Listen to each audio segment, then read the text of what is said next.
Welcome to Marvel Vision, a podcast about Marvel, the MCU, and right now a bunch of trailers we're catching up on. I'm Alex. I'm Justin, and isn't sometimes the trailer's better than the movie? So let's consider these three feature films. I always consider the trailer as another character in the movie, you know? Oh, that's a cool way to look at it. That's really smart. My favorite character, the trailer to Guardians of the Galaxy 2.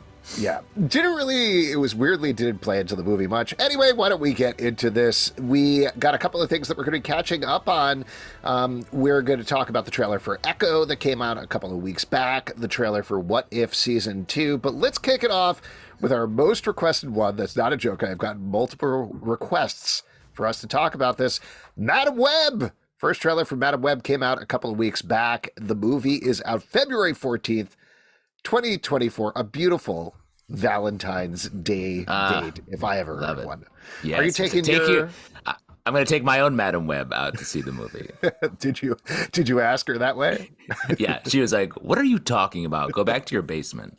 I was like, yes, you're right. I've made a mistake here. Yes, many mistakes that have led me up to this point. And Sony has made many mistakes that have led them up to this point for releasing Madam Web next year. Wow. Or maybe you disagree. We'll see. In the trailer, we meet Dakota Johnson, who is playing a younger version of Madam Web. Usually she is a decrepit old lady in the comics who dressing in very strange, like red trench coat, red glasses, right? Isn't that that's the younger version. That's Julia Carpenter. So this is so complicated. We're not going to spend too much time on continuity here because it's absolutely bonkers. But the thing that you need to know for the comics is there are multiple Spider Women and multiple Madam Webs. The one that Dakota Johnson playing is Cassandra Webb, who is usually an old lady who is confined to a chair. She's kind of an oracle that Spider-Man and related characters have consulted over the years. But the way that she's depicted in this trailer, we get to meet her, is A, wholly original, but B, seems to be connected to what is called in the comics, but not mentioned in the trailer, the Web of Life. We get to see her encounter a number of different characters, included Sydney Sweeney, who is playing Julia Carpenter, who becomes Spider-Woman in the comics, Isabella Merced, who's playing Anya Corazon, a.k.a. Arana, who also becomes Spider-Woman in the comics, and Celeste O'Connor, who's playing Maddie Franklin, a.k.a. Spider-Woman from the comics. So lots of Spider-Women here.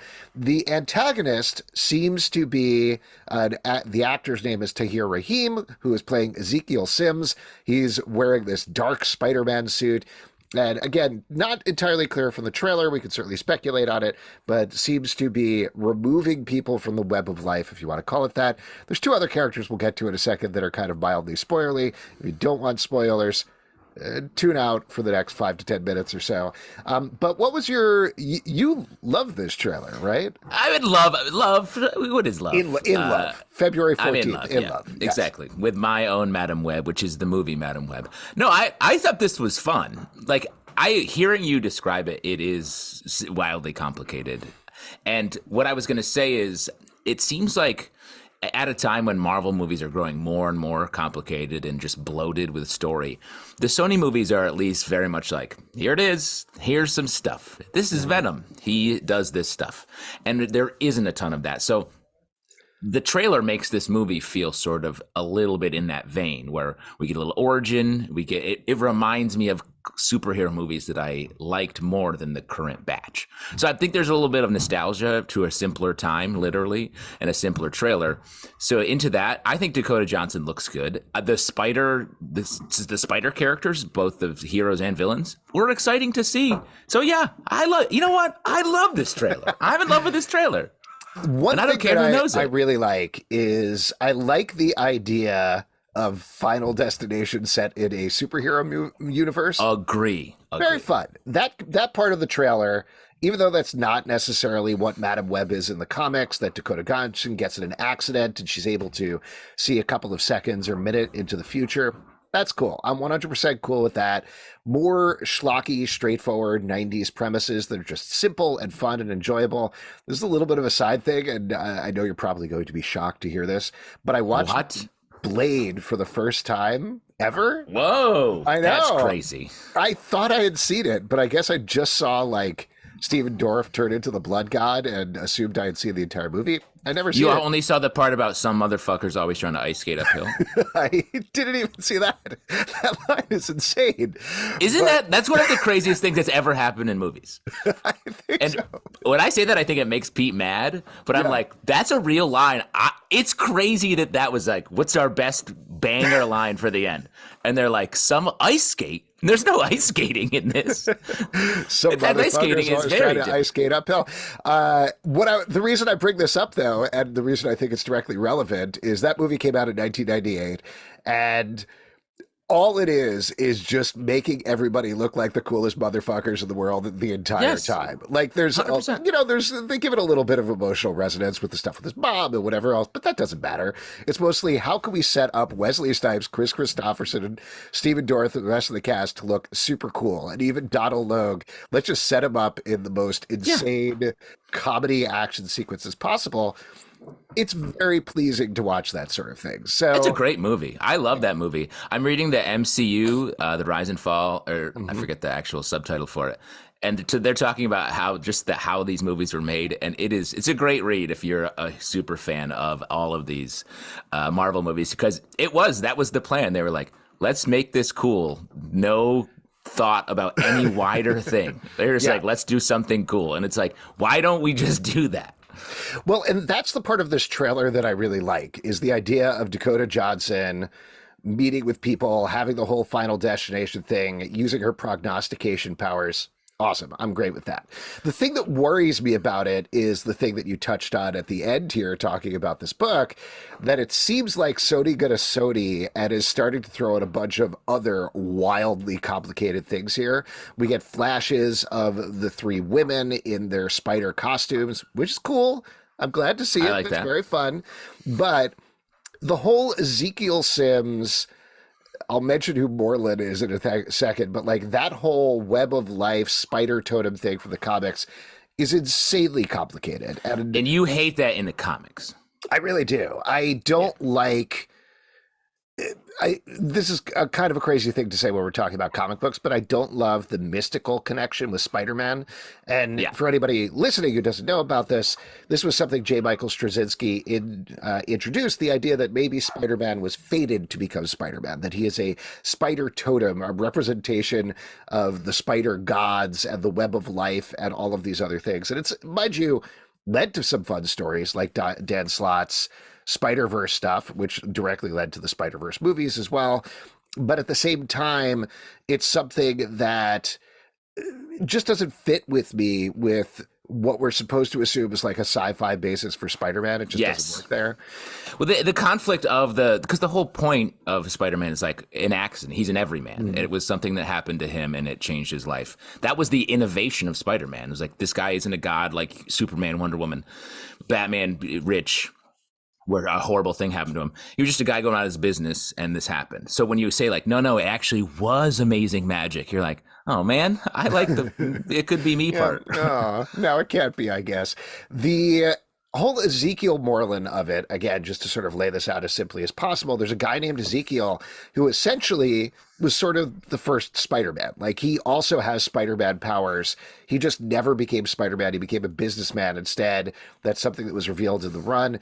There was also a character named Moreland. And he's sort of sorry, just to give it context, he's like a motherfucker that likes to ice skate uphill. Yeah. You know what I mean? Well, the interesting thing about him was he was actually in the Amazon with my mom when she was researching spiders right before she died. Yeah, that is crazy. Yeah, it's a weird coincidence. And the thing, if you're into if you become a Spider-Man, all you can do is spider stuff. That's the whole thing. It's in your name. 100%. I do want to get back to that whole line in a second, but just to briefly break down who Moreland is, who doesn't necessarily play into this trailer, though I'll mention why I bring him up in a second. He is an immortal, super strong vampire who eats spider people throughout the multiverse. He's part of a family of Morelands. That's not what they're called, but a family of Morelands who do the same sort of thing. And they clash with Spider-Man on various ways. The reason Ezekiel reveals himself, at least in part, is because Moreland has emerged to take out Peter Parker, which will destroy the web of life, etc., etc. Here, I'm going to get into speculation here. I think what they're doing in this trailer, and possibly there's some twists and turns, but I think they've taken Ezekiel and Moreland and mooshed them up into one character, where Ezekiel is somebody who knows about the web of life, and seemingly has removed Julia Carpenter becoming Spider-Woman, Anya Corazon becoming Arana, and Maddie Franklin becoming Spider-Woman from the Web of Life, changed history. And that ties into, this is the big spoiler that we get to here, though I think a lot of people probably know this already. You briefly see Adam Scott in the trailer. Adam Scott is playing Ben Parker, and Emma Roberts, who doesn't show up at all, is playing Mary Parker. I believe the plot of the movie is this Ezekiel Moreland character trying to remove Peter Parker from the Web of Life so you never get Spider-Man. So this is all about all of these women not being tracked down in a Final Destination way, so much as trying to make sure that Spider-Man is born. Yeah. Fun. I guess that's a lot. No, it's too much to put on a movie. It's not. Agree. And that's the not fun part of, like, that's why, like, Final Destination, but for superheroes, that's the movie. That's the movie we want. If all of that the Peter Parker stuff is a little bit of lay on that is sort of tying us in and maybe is more of like a little epilogue or something, that's cool. If the whole story is about the hole in the movie of not having the actual Spider-Man, but they're only talking about how we have to get Peter Parker born, that's a not fun movie. Yeah. So it all depends on execution, I think. And there's a way that this could be that fun, simple version of it, the movies that are successful for Sony, or they can do an MCU version of it, which will be like wildly heavy and complicated and just too much all at once.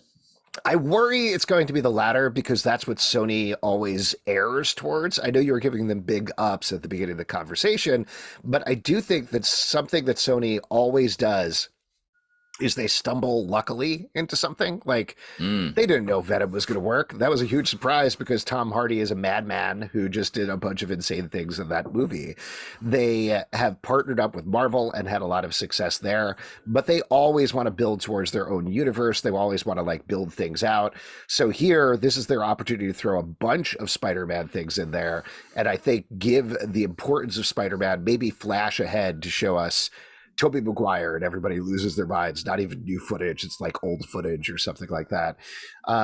So I don't know. We'll see what happens. Like you said, I think this is a fun cast. I like a lot of the people in it. Dakota Johnson is a weirdo, so I'm interested to see what she does with the role. Sydney Sweeney is great. Isabella Merced is also great. I know this is a crazy thing to say, but if you've never seen the live action Dora movie, she stars in that, and it is hilarious. She's great in that. Celeste O'Connor, I don't really know, but I don't know. Last thing. Not last thing. We should probably mention the line. Obviously, it went viral. He was in the Amazon with my mom when she was researching spiders right before she dies. That line is insane. Yeah, but that's Sony insane. That's the kind of Sony insane line that and it's in the family of the Blade line that we keep making fun of as well. Yeah, I guess that's fair. And last thing that I just wanted to ask you, we get to see presumably Ezekiel in this dark Spider-Man costume. What do you think about that, Justin?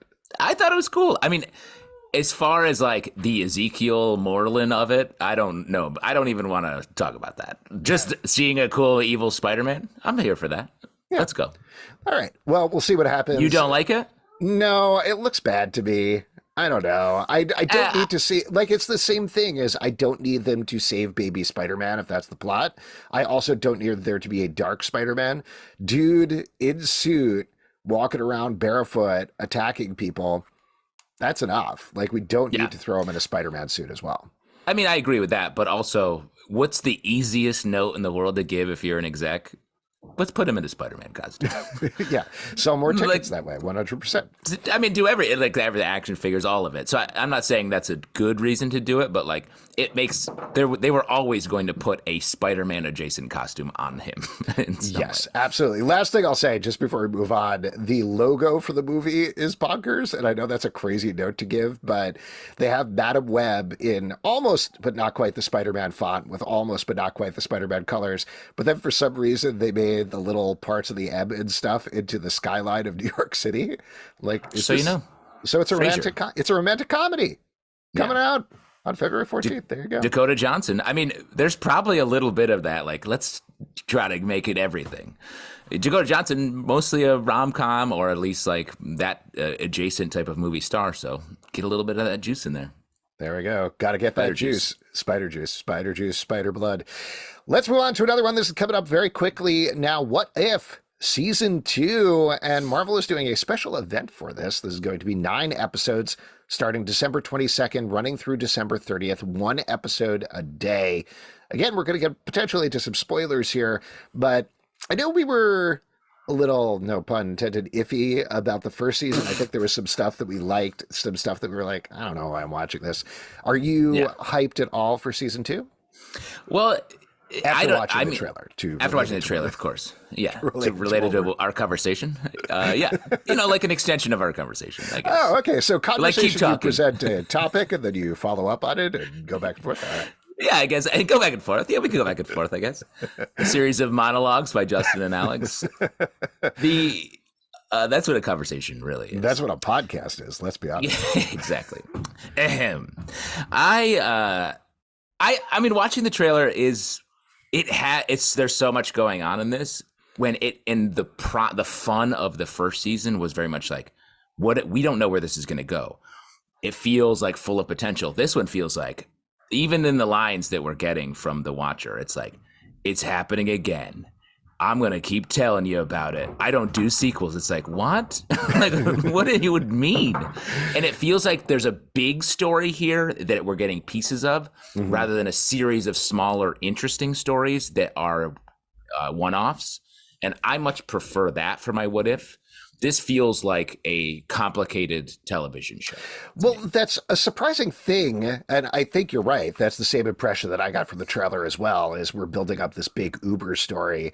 But the producers have said that they were going for more done-and-ones with this season, that they're doing things that are a little more fun and riffy on the MCU versus these big weighty things that they were dealing with in the first season.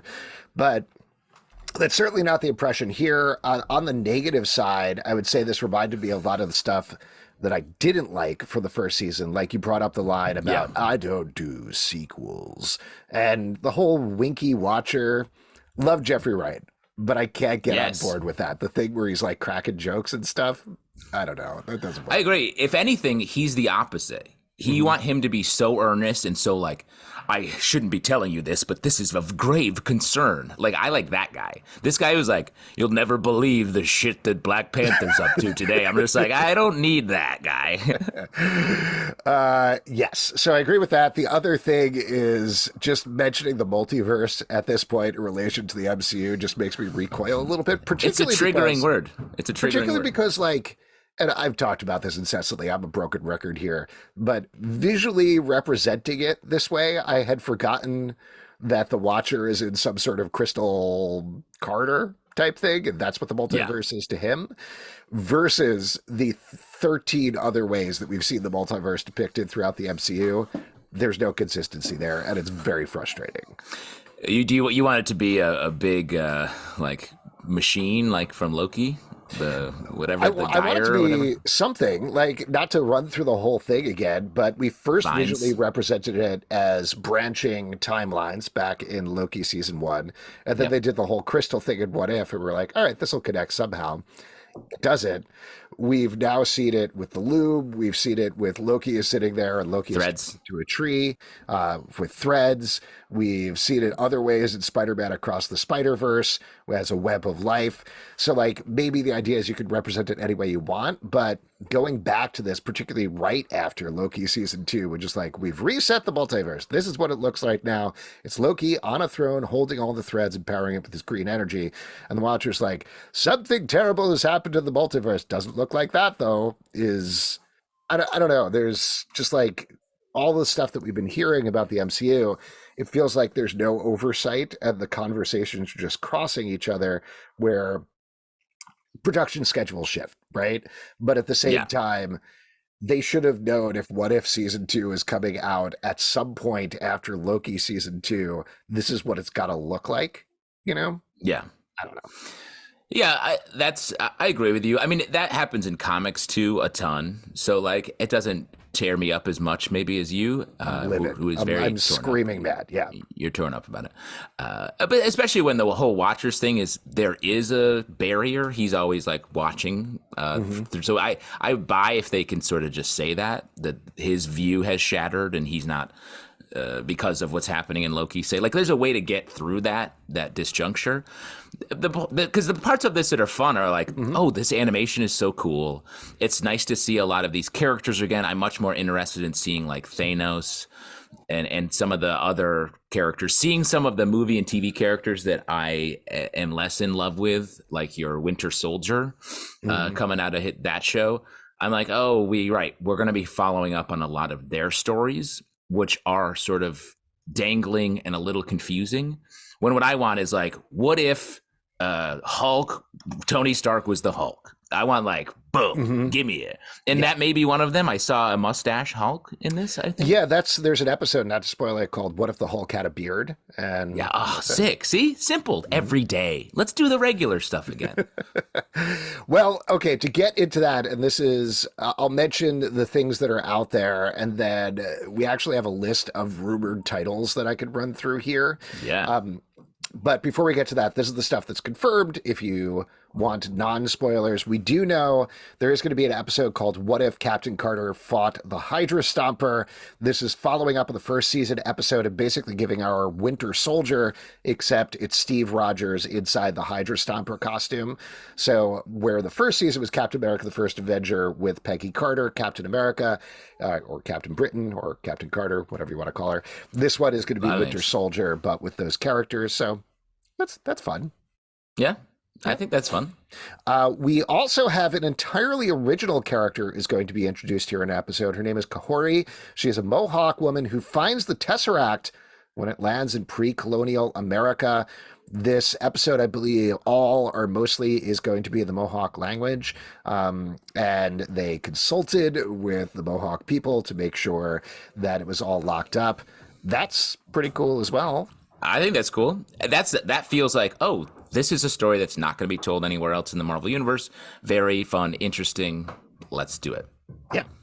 All right. So those are the 100% confirmed ones. Let's get into the full episode rundown. Again, potential spoilers here if this is accurate. And I think based on the footage, it probably is. First episode is going to be What If Nebula Joined the Nova Corps? Cool. Okay. Well, but I think our reaction there is maybe like, yeah, I guess. What if? I don't know. What if? I don't know. Nothing I really ever thought of. Good for her, I guess. But it's sort of like when you're sitting around with friends and like, oh, tell that story about that crazy night you had. And you're like, yeah, oh, great story. And then at 2 a.m., you're like, what was this story where you were driving and like, and the Nebula joined the Nova Corps? Oh, yeah, it's cool. So it's a little bit down the pipe from like the big stories. Exactly. It's the opposite of what you're saying. It's not like the big story where you're like, ooh, I'm excited for this. It's like, I don't know what's going to happen. I guess we'll see. Yeah. Next one, episode 2 is What If Peter Quill Attacked Earth's Mightiest Heroes? I like that. That's a little more, I assume he got recruited by his dad and after the events of Guardians of the Galaxy Volume 2, or following up on the cliffhanger from the first season, potentially. I agree. I think that's cool. That could be fun. What do you think about this one? We get this one right at the end here to tee up why they're doing this as a Christmas event. What if Happy Hogan saved Christmas? It's a whole Die Hard episode with Happy Hogan in Avengers Tower. I mean, that could be fun. I will say, watching the trailer when they're like, grave importance crisis, and then they're like, goof on Die Hard. I was like, what is the tonal mismatch here? It feels a little strange. Though I will say, if that was just a thing, like that feels like a fun standalone episode. Yeah. If it's funny. I need a sense of why that's a what if. Like, what if Happy Hogan saved Christmas? What is the difference here? Like, where are we branching off into the multiverse? Because to your point, Happy Hogan trapped in Avengers Tower is doing it on Die Hard. Fun concept.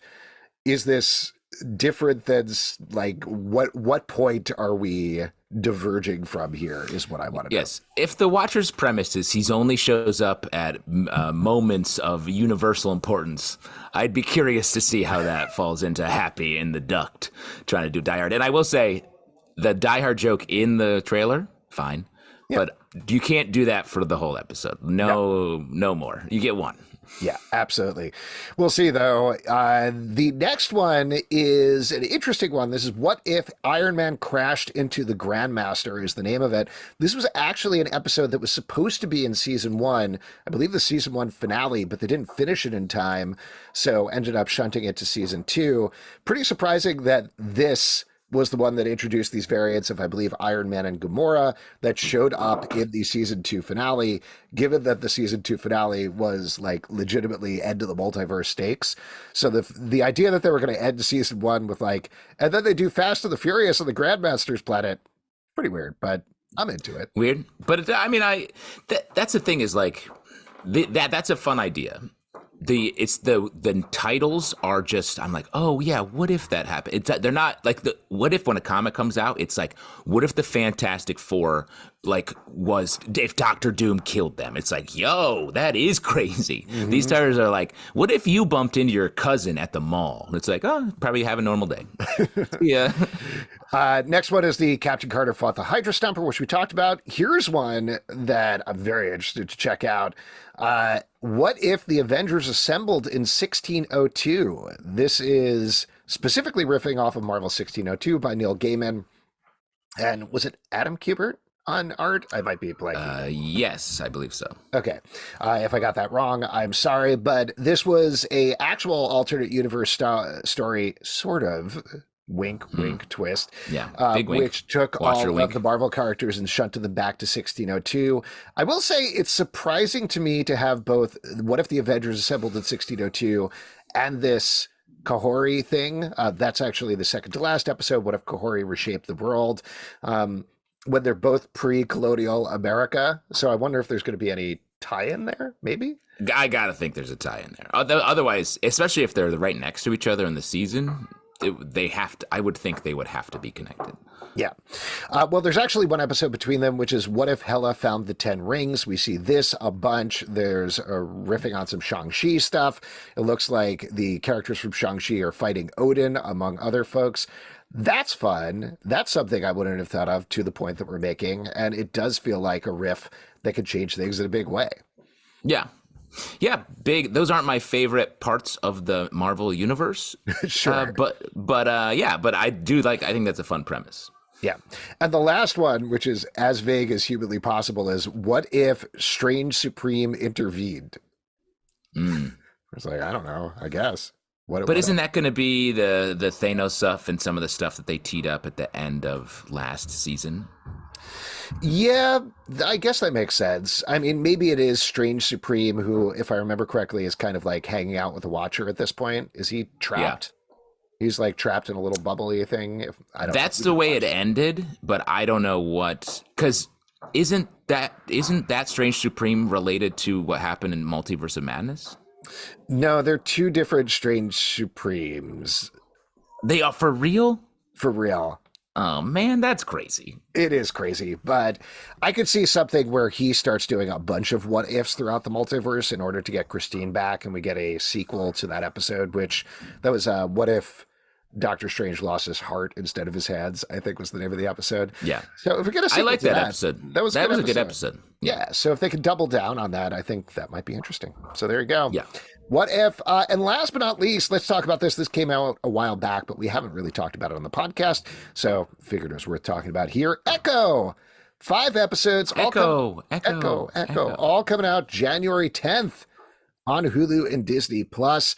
Other little highlights here that I'll mention. This is the first and so far only show that is coming out under the Marvel Spotlight banner, which is supposed to indicate somehow to people that, hey, you don't need continuity to watch this, despite the fact that the show is a sequel to both Daredevil on Netflix, Hawkeye on Disney Plus, and reportedly teeing up the next Daredevil series on Disney Plus as well.